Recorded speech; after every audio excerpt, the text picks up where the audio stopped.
The ASX crashed nearly 10% in March 2026. The University of Michigan Consumer Sentiment Index hit 53.3, a level historically associated with recession or its immediate approach. U.S. credit card debt hit an all-time record of $1.233 trillion. J.P. Morgan places the probability of a global recession in 2026 at approximately 35%. Moody's AI model puts it at 49%. This is not fear-mongering. These are the actual numbers sitting on the desks of institutional investors right now. And here's what those institutional investors are doing with that information. They're not panicking. They're not selling everything.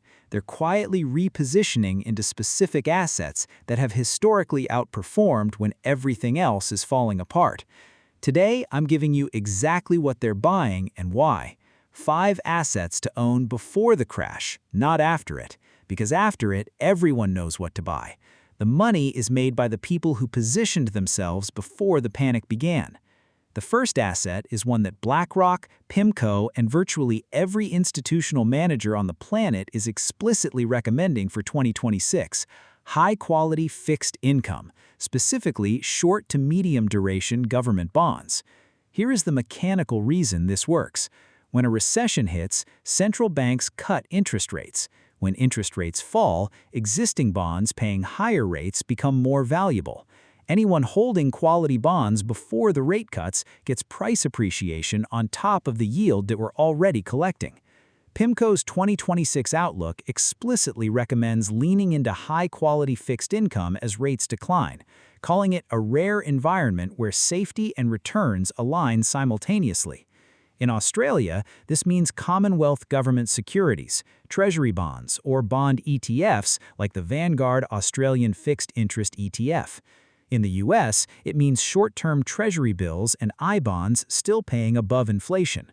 These aren't exciting. They're not going to 10x your money, but when stocks drop 40% in a recession, the person holding 30% of their portfolio in quality bonds loses 28% overall instead of 40%. That difference in drawdown is what keeps people invested through the crash, instead of panic selling at the bottom, which is the single most expensive mistake most retail investors make. The window to buy bonds before rate cuts is right now. Once the Fed or RBA starts cutting aggressively, bond prices rise, and the entry point becomes less attractive. The time to buy rain insurance is before the storm, not during it. The second asset has surged almost 100% since 2024, and institutional money is still flowing in aggressively because the underlying thesis hasn't changed. Gold. But specifically for 2026, not the version of gold your grandparents held, the version institutions are buying. Safe haven flows into gold have been surging throughout late 2025 and into 2026 as economic warning signs multiplied.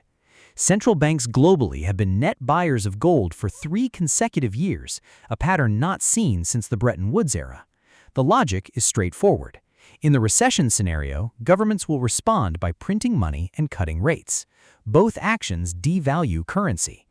Gold, with its fixed supply and 5,000-year track record as a store of value, benefits directly from both responses. The 2026 specific catalyst is the tariff environment. Trade policy uncertainty under the current U.S. administration is creating supply chain disruption and inflationary pressure that fixed income can't fully hedge. Gold hedges the inflation component that bonds cannot. The combination of bonds for deflation risk and gold for inflation risk is the classic institutional recession positioning, and it's what the data shows sophisticated money is doing right now. Practical allocation: 5 to 10% in gold through a low-cost ETF like GLD or through a physically backed product, not a mining stock, which is an equity and behaves differently. Physical or physically backed gold specifically. The third asset is the one that most people think of as boring and irrelevant right before it massively outperforms everything else: consumer staples and utilities accessed through defensive dividend ETFs. During the 2008 financial crisis, the S&P 500 lost 55%. Consumer staples stocks lost approximately 15% and kept paying dividends throughout. During the 2020 COVID crash, utilities and consumer staples dropped roughly 20% versus the broader market's 34% and recovered faster. The reason is mechanical. People stop buying new cars in a recession. They stop booking holidays. They stop buying tech gadgets. They do not stop buying food, electricity, water, soap, or medicine. The companies providing these things have revenues that are structurally insulated from discretionary spending contractions. Walmart is explicitly experiencing an influx of higher-income consumers trading down to value in 2026, making it stronger in a recession, not weaker. Recession-proof stocks with inelastic demand, stable cash flows, low debt, consistent dividends, and pricing power are the exact characteristics analysts are pointing to as essential for 2026 portfolios. In Australia, this means ASX-listed consumer staples and utilities with franked dividends. In the US, it means ETFs like XLP or XLU. The yield keeps arriving while you wait for recovery. The drawdown is significantly smaller than the broader market, and crucially, the dividends mean you're getting paid to hold through volatility instead of watching a number decline with no compensation.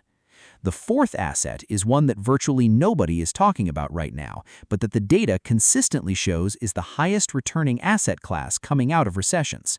Undervalued quality equities, specifically the ones you buy during the crash itself, using cash you positioned beforehand. This sounds obvious. Buy low, sell high. Everyone knows that. But almost nobody actually does it, because when markets are crashing, every psychological instinct screams at you to sell, not buy. The people who came out of 2008 wealthy weren't the ones who predicted the crash. They were the ones who had cash ready to deploy when quality companies were trading at generational discounts. The ASX itself crashed nearly 10% in March 2026. Analysts at Wealth Within identified ASX stocks with the strongest rebound potential from that crash, pointing to quality companies at discounted entry points as the primary opportunity. The Motley Fool identified specific ETFs and individual quality companies to buy during ASX weakness, specifically because crashes create access to assets that are normally priced out of reach. The critical preparation step is the one most people skip. You cannot buy during a crash if you spent everything before it. Holding 15 to 20% of your portfolio in cash or cash equivalents right now isn't pessimism. It's loading the gun before the target appears. High-yield savings accounts paying 4 to 5% mean your ammunition isn't sitting idle while you wait. It's earning a real return until the moment panic creates the opportunity. When markets drop 30 to 40%, that cash becomes the most powerful wealth-building tool available to anyone.